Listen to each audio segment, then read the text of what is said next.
I'm currently at Gatwick Airport, and this is the first time in my life that I've ever bought a one-way flight.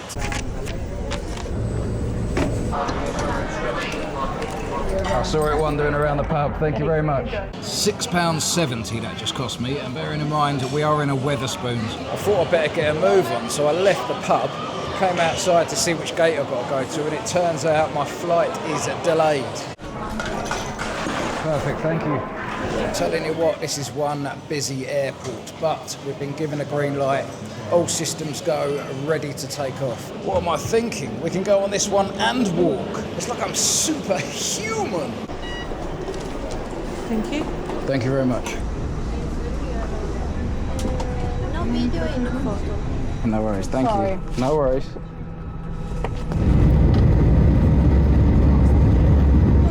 Thank you. Bye. So I left rainy England and I've made it to Florence Airport in Italy. The flight was pretty smooth, although I've got to admit I'm a little terrified of the aeroplane toilets.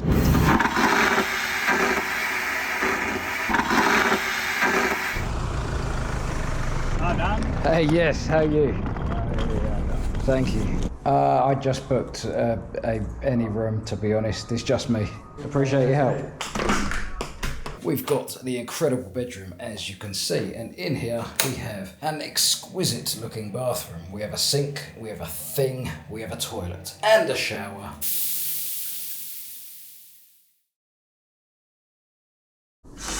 I had zero clue that I had such a delightful balcony outside my room. Is there a breakfast available? Downstairs.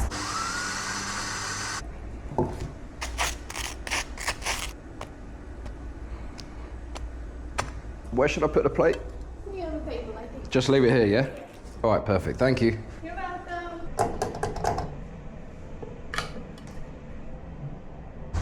Just checking out. Perfect. All right, thank you. Thank you so much.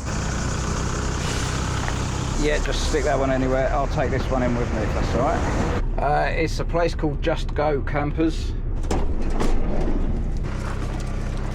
Excellent. What was your name, sorry? Have a good day, Alex. I have arrived at the starting point of my journey. As you can see beside me, there are a bunch of motorhomes.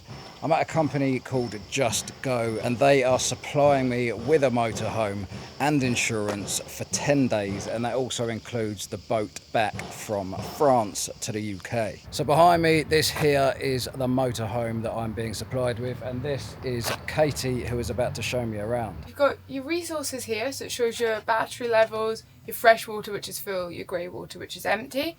As you use your waters, these will change, so you'll be able to track your levels. So yesterday, Katie handed me the keys and I drove away with the brand new motorhome. In fact, is it brand new? Yes, I'm pretty sure it is brand new. And then from there, I actually went onto a campsite. Apologies, by the way, if you can hear all of the madness that's going on behind me. This is just the general sound of Italy over here, is crickets and all sorts just chirping up. But I went to a campsite yesterday just to get settled into the motorhome, unload all of my gear, set up my cameras and all that sort of stuff. And naturally, I had to lay it by the swimming pool as well. It was a really nice campsite, actually. In fact, the whole of Tuscany, this whole area in Italy, is absolutely amazing. And as much as I would love to explore this whole region, I am currently roughly in the north of Italy, and there is so much of Italy that I want to see, but most of it is down south below me. So that means I'm going to be coming back to Italy at some point to do an entire tour of the country.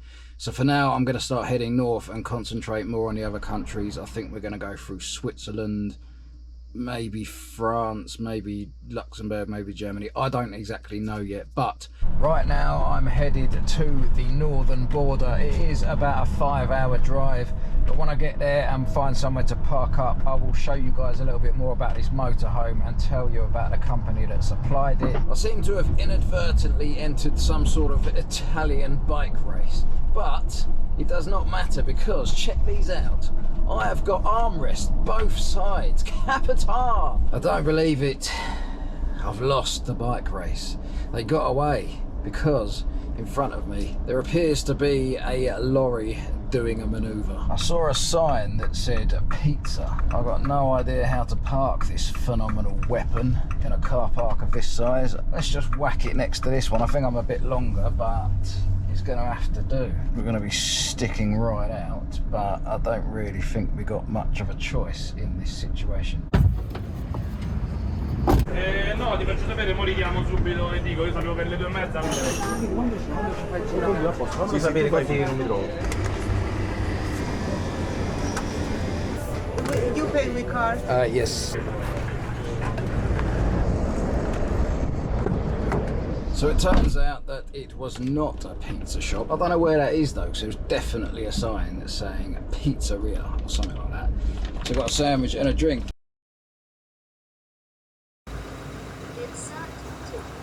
No magnetic, near a telephone, beep beep, battery of telephone with ticket is magnetic. I think what that guy was trying to tell me was that my ticket had been near a magnet. Beep beep. Or near a phone or something. Beep beep. I do actually have a magnet on a little chain under my t-shirt, because that's where I stick my point of view camera. Beep beep. I don't actually know what this destination is exactly. I've just found it on Park for Night and someone said it's really nice. I think it might be one of those air things. It does look rather quaint. On a scale of 1 to quaint, I'd say it's about a 7.6. I have no idea what is happening. I'm just going to whack it in this bay for now and then go and see if I can find someone to ask if I'm actually allowed to stay here. Here is Italy. You come from? England, the UK. England? Yeah. And this here? This is this price for them.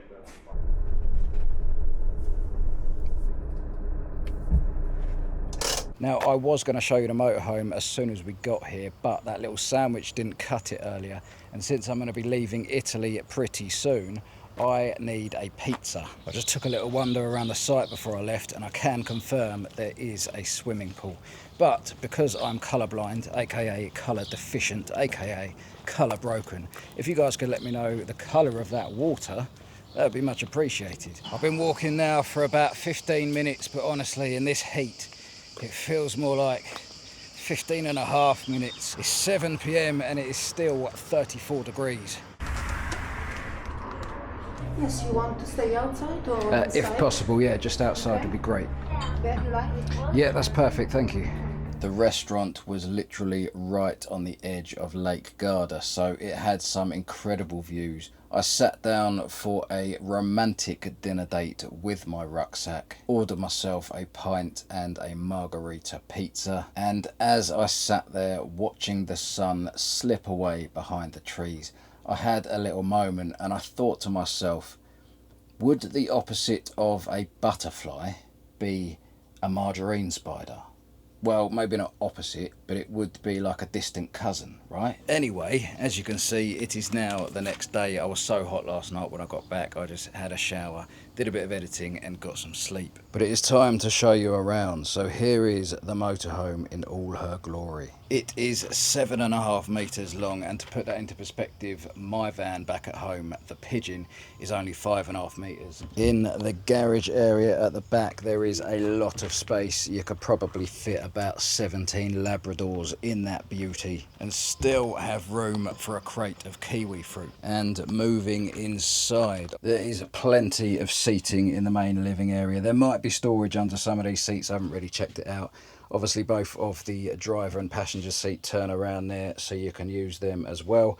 This is my little office, that's where I do my editing. On the ceiling there is plenty of storage space, and you got these all around the entire motorhome. Now over here we've obviously got the kitchen, there's a sink, there is a gas stovetop, and underneath that there is also a gas oven. There is a large fridge freezer, which I do need to go and stock up. Above that, this is just the control panel to sort the entire system out, and then we can move through to the bedroom area. In fact, before we get to the bedroom, in this middle bit we have the bathroom. So there is a sink with running water, there's a toilet over there and just some bits for storage, and on the opposite side of that is the shower. And now through into this second room at the back, this is the bedroom. So there's plenty of storage. Again, there's more lights all around this area as well. And it even comes with its own delightful view of a wild camper van nestled in the bushes. Oh, and how could I forget? I did not even discover this until the second night. But you press the button and then you also have an additional double bed which just descends down from the heavens. And as for the company that supplied me with this motorhome, Just Go, they actually rent them and sell them. But talking of my fridge being empty, I need to go and stock up on some food. And according to my navigational system, there is a Lidl not too far from here. So it turns out there is not a Lidl. What there is, however, is a construction site that I'm assuming used to be a Lidl. But on the plus side, whilst I was walking around up there's a few shops, I discovered something genius. They have these things, I don't know whether it's all of Italy or just here, but it's this little bar thing or banner that hangs above the walkway, and it just releases a really cold, fine mist, and it just sprays down on all the shoppers. So when it's hot like this, you go through and you get sprayed down upon with delightful droplets of life. Anyway, apparently there is another Lidl about 20 minutes from here. So, take two.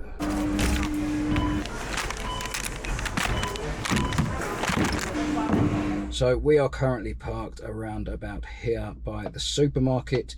The restaurant I went to last night was on the edge of Lake Garda around about there, and I noticed this bit here which sticks out into the lake. Now it looked pretty interesting and I want to head there, see what it's all about, but more importantly I want to get a drone shot so that we can end this episode exquisitely. I don't even know if it's possible to get a motorhome onto that little sticky outy bit, but there is only one way to find out. This has already become a good idea. This place is beautiful. Okay, Siri has brought us to the car park.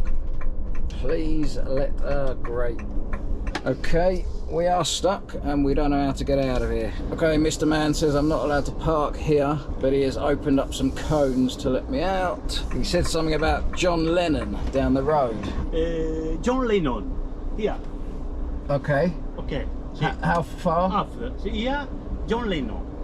I didn't think he was alive anymore, not gonna lie. But if we spot Jonathan, I will be sure to flag him down and ask him what is happening. Okay, I appear to be entering a hotel. A very tight angle, but we are in the hotel. What does that say? No parking or parking? I mean, how are you supposed to tell in this day and age? Oh, look at that, we're fine. No one would be any the wiser. Look, we're perfectly in line with the back of this car here. As a matter of fact, if we look at it from the other angle, you can see that she literally just blends right in like a chameleon. You'd barely know she was there. I mean, I could, in theory, just launch it from the driver's seat. No one will be none the wiser. Okay, all systems a go. Home point updated. Take off. We have lift off. Let's check there's no pylons. We're good to go. If I didn't know any better, I would think it was the ocean. I better not be too long because I don't know if I'm going to get a ticket in that car park over there. But before I left this area, I did just have to come and have a look at the lake close up. But from here, I don't really know what the plan is. I do know that I'm about to head into Switzerland and start aiming myself towards the mountains. And I think I'm going to take probably 3 or 4 days to cross Switzerland. So that will be the next episode. I really hope you enjoyed this one. It was a little bit here, a little bit there, but that is the whole point of these adventures. They're always unplanned to an extent. But either way, I do hope you enjoyed it, and I hope you enjoy what is to come. Thank you guys so much for watching, and I will catch you next week. Beep beep.